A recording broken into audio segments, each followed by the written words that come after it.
Do you want to grow your own herbs at home? But it seems like every time you start a garden, they just end up going in the trash a few weeks later. Well, this video is for you because today I'm going to show you how to easily start an herb garden and what you can do to keep it alive for years to come. I'm Christina, and this is part of my Gateway to Gardening Academy series where I cover beginner topics. The good thing about an herb garden is you don't need acres of land or a farm to grow them. You can grow them in a container on your back porch or even a balcony. And it's also a very satisfying and tasty hobby, especially if you cook at home. Now, the biggest problem that people run into when they start an herb garden is they go out, they buy a bunch of herbs, they plop them down on their windowsill, and then 2 weeks later they come out to find that the herbs have all either withered, turned yellow, or completely died. So I'm going to share with you the top 2 mistakes that lead to the plant's demise. Then we're going to move into container selection. We're going to talk about different materials and how they can help or hinder your herb garden. And lastly, I'm going to share with you my favorite recipe for making an herb potting mix at home. When it comes to starting an herb garden, you might be tempted to buy the whole rack of herbs available at your nursery or garden center. But I would advise to practice restraint, as some herbs do not transplant well and are much easier to start from seed. The 2 herbs that I would recommend starting from seeds are dill and cilantro. These 2 do not like having their roots disturbed, and that means they don't transplant well. So wherever you plant them, make sure that they will not need to be moved. I'm using this large glazed ceramic pot, which is going to keep the soil evenly moist. I love cilantro. Cilantro is a fast growing herb, which means that in about 45 days, it will be ready to harvest. So an easy way to grow cilantro is I just sprinkle the seeds on top of the soil. I don't cover them. And then just give it a violent watering. The pressure of the water is going to push the seeds just deep enough for them to germinate. I like to keep the soil consistently moist until they germinate, which is in about 7 to 14 days. And I do the same with dill. Here's some dill directly planted into a garden bed with potatoes. And if you're thinking of companion planting herbs and vegetables or fruits, a good rule of thumb is what goes together grows together. So in this case, potatoes and dill are a classic flavor combination, and they naturally thrive in each other's company. The reason that this works is because they're both cool season crops that have complementary nutritional needs. The biggest complaint I hear from people who are new gardeners in Florida is that they tell me that they cannot grow cilantro for the life of them. The first question I always ask is, when did you plant it?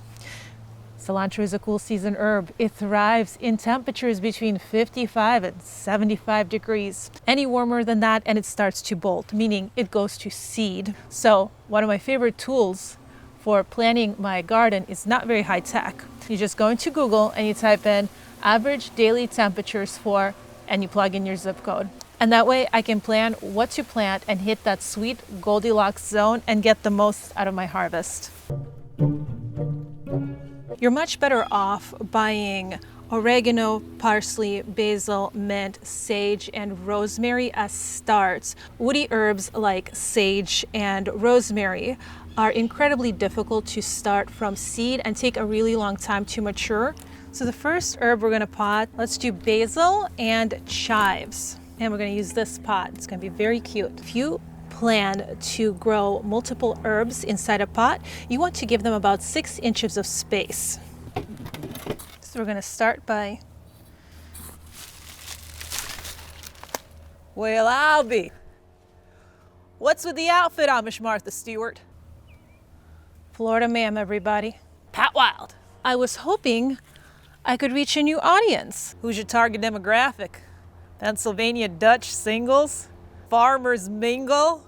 Now let me guess, it's trad wives only. Shouldn't you be at a alligator wrestling contest or something? Whoa, easy there, Pilgrim. Just want to make sure you ain't misrepresenting the truth to these fine folks over here. I think thanks to you, we just lost half of our audience. Now that they're gone, I can share with you the real secrets.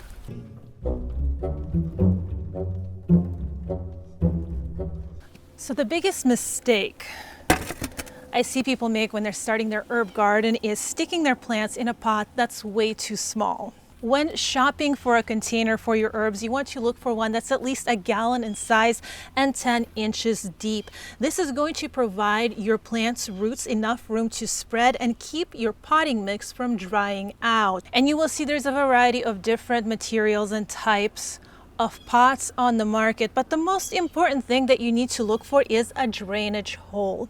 Drainage is very important for all herbs. So if you find a cute pot and it does not have a drainage hole on the bottom, put it back. Glazed ceramic pots are ideal for plants that like consistent moisture, such as dill, parsley, basil, and mint. It's a great versatile choice for many herbs. The only disadvantage is that the pots tend to be a little bit on the heavier side. And if that's a problem, a great economical alternative is plastic.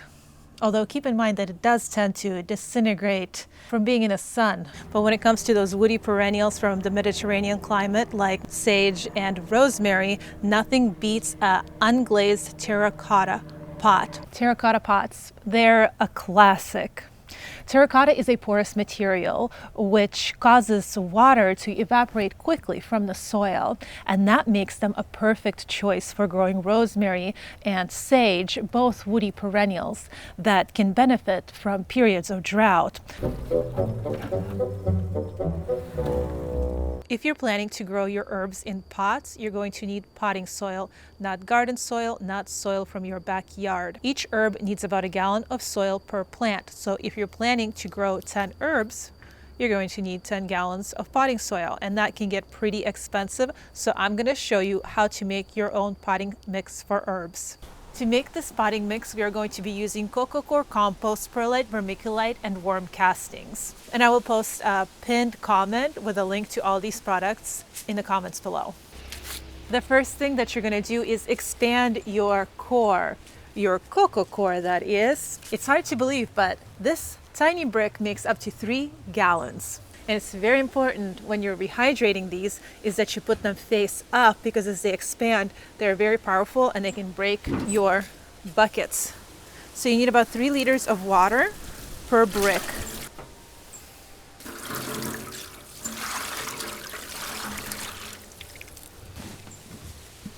And this should take about 5 to 10 minutes, and just sift through it. Make sure that all the little clumps have dissolved. And now we'll set this aside and prepare our compost. I am using black cow composted manure. You can also use composted vegetable scraps. This is going to help improve the soil structure and provide nutrients for our plants. So now that our coco coir is fully hydrated, we're going to mix our potting mix. And you can always make your mix in large batches and save it for later use. The key to a good potting mix is drainage. This potting mix, thanks to the perlite and the vermiculite, has good drainage, but also retains a little bit of that moisture so that it does not dry out too fast. Perlite adds the drainage component, and vermiculite is like a sponge, attracting water and a little bit of the nutrients. So even if you forget to water your herbs once in a while, those roots can reach to the vermiculite and suckle on them for a little bit of those nutrients and water.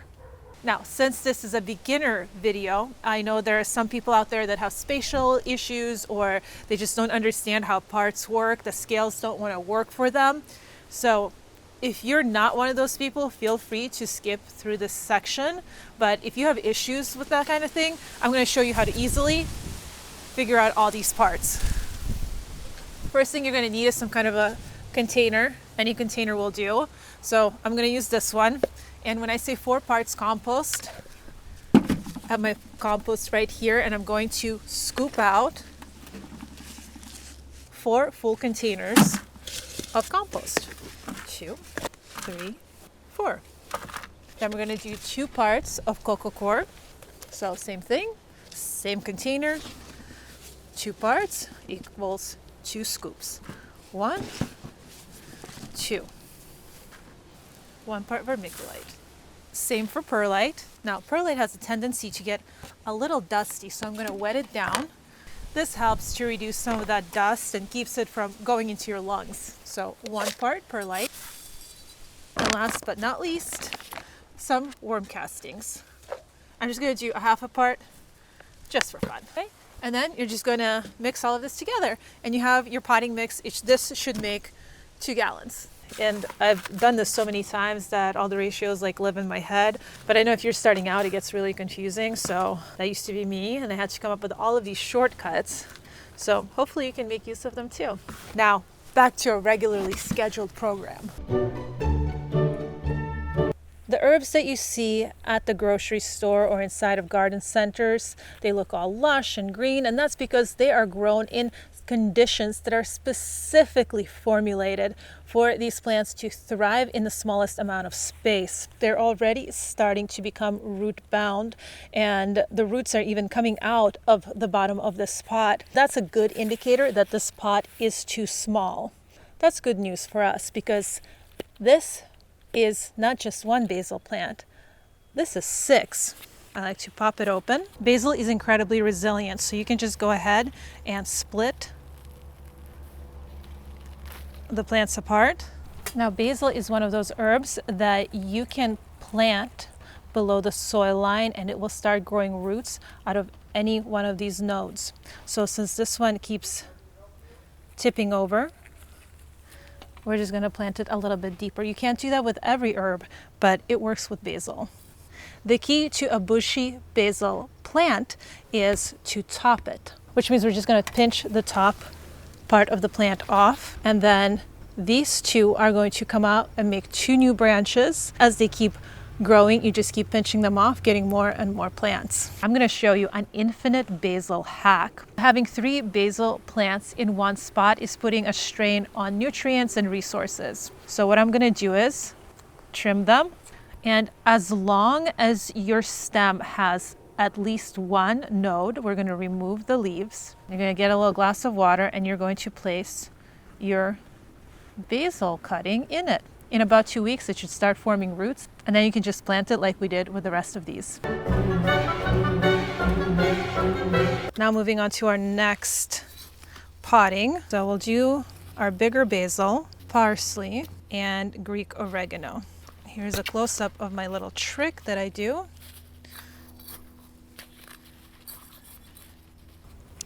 Parsley is one of those that does not like their roots disturbed too much, so we're gonna go pop. With parsley, you do want to plant it at soil level.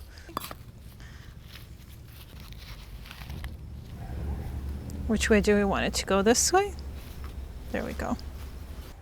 And I know it looks very sparse, but with time, it's going to fill out quite nicely. So you want to water your herbs gently and avoid getting the leaves wet. Wet leaves are a cause of majority of diseases and fungal infections. Of all the herbs that we talked about today, mint is the only one that's perfectly suited to be grown in the shade. Another thing about mint is that it likes lots and lots of water. If you want to get a bushier mint, all you have to do, just like with basil, just trim the stem, then you strip the leaves off the stem, stick it in water or back in the soil, and grow more mint plants. Mint is one of those aggressive herbs. These are mint roots and they are incredibly invasive, so you always want to grow them in pots and always by themselves. They do not like having friends. It will outcompete any other herbs that you have in the pot, so always grow it by itself and never plant it in the ground. While mint thrives in the shade, it's perhaps the only herb that does so on this list.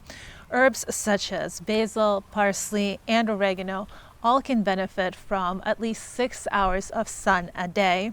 So a lot of times when you buy herbs in these containers, you get a little tag with it and it'll give you care instructions, a little recipe hints. So this one says full sun.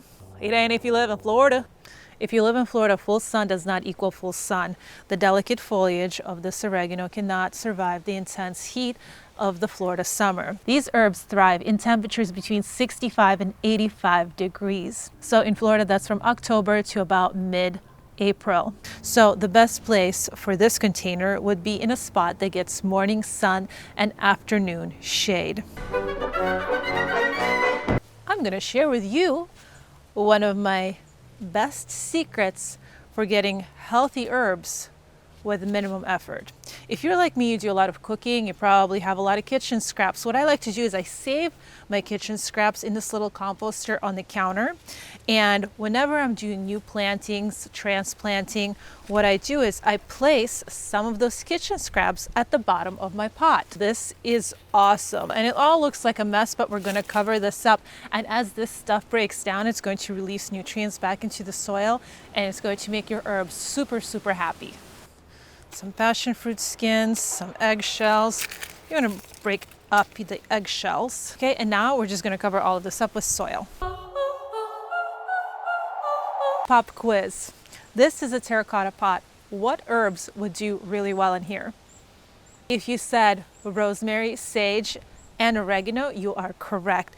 In fact, you can companion plant all three of them together because they have similar needs. I also put all of this information in a handy electronic guide where you can just quickly reference which plants you can co-plant together, which plants need sun, shade, water. All of that is spelled out in graphs and charts, and the video is meant to supplement that so you can actually see what everything looks like. You can download the e-guide on my website, foreverfoodforest.com. It's only $7, and all the proceeds go to help the channel.